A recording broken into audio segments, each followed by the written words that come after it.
Most people think wealth is about numbers, income, savings, net worth, but if money alone created security, then the people earning the most would also feel the calmest. And that's clearly not the world we live in. Today, I want to talk about a different kind of wealth, not financial wealth, but inner wealth, the kind that quietly shapes your decisions, your stress level, and whether your life feels stable even when nothing is guaranteed. Wealth is not a reward, it's a responsibility. We often treat money as proof that we worked hard, proof that we're smart, proof that we finally made it. But inner wealth begins with a different assumption.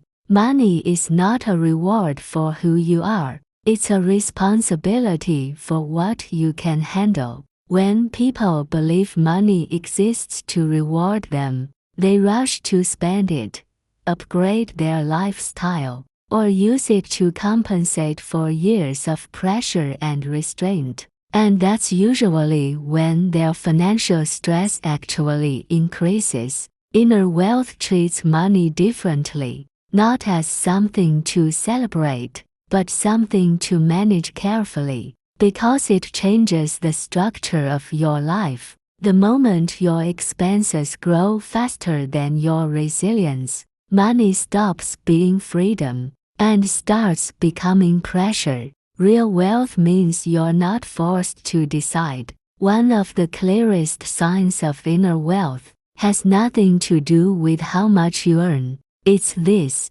are you forced to make decisions you know are wrong just to survive? Many people aren't poor in income, they're poor in options. They can't leave a draining job, they can't refuse unreasonable demands, they can't slow down without panic. Not because they lack ambition, but because their entire life structure depends on constant output. Inner wealth is the ability to say no without your world collapsing. It's not about quitting everything. It's about having breathing room. If one mistake ruins your life, that's not freedom, that's fragility. Trust is a long-term asset. Short-term gains feel exciting, but inner wealth prioritizes something quieter, trust that compounds over time. In stable systems, trust reduces friction.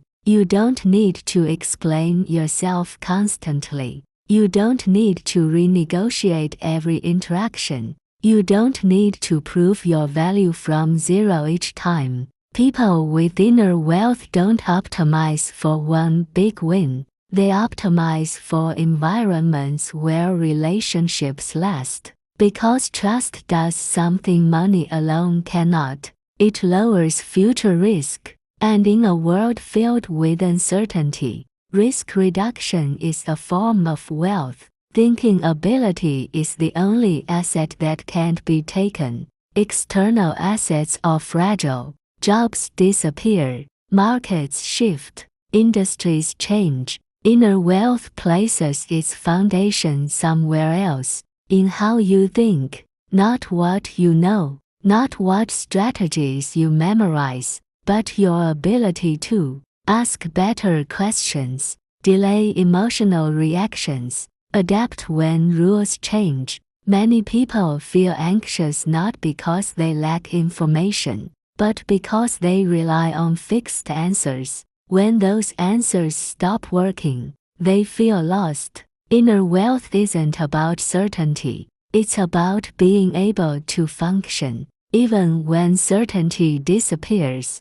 Risk isn't the enemy, ignorance is. Inner wealth does not avoid risk, it avoids misunderstood risk. Most life failures don't come from bold decisions. They come from decisions made without understanding the consequences. People overestimate their emotional tolerance. They underestimate long-term costs. They confuse confidence with preparedness. Inner wealth asks a simple question before every decision. Can I live with the downside calmly if this goes wrong? If the answer is no, that's not courage, that's denial. Your position matters more than your effort. This may be the hardest truth to accept. Effort alone does not create wealth, dinner or financial position does. If you are standing in a place where everything depends on constant performance, nothing accumulates over time, rest equals loss, then working harder will only drain you faster. Inner wealth is about standing in positions where effort stays, where today's work reduces tomorrow's pressure, where progress doesn't reset to zero every morning, not because you're lazy, but because sustainability is intelligence. Inner wealth doesn't look impressive on the surface. It doesn't show up in highlight reels. It doesn't create instant validation, but it quietly shapes a life where you're not constantly escaping your own choices. You're not living one emergency away from collapse. You're not trading peace for momentum. In a world obsessed with speed, inner wealth chooses stability, not to avoid growth,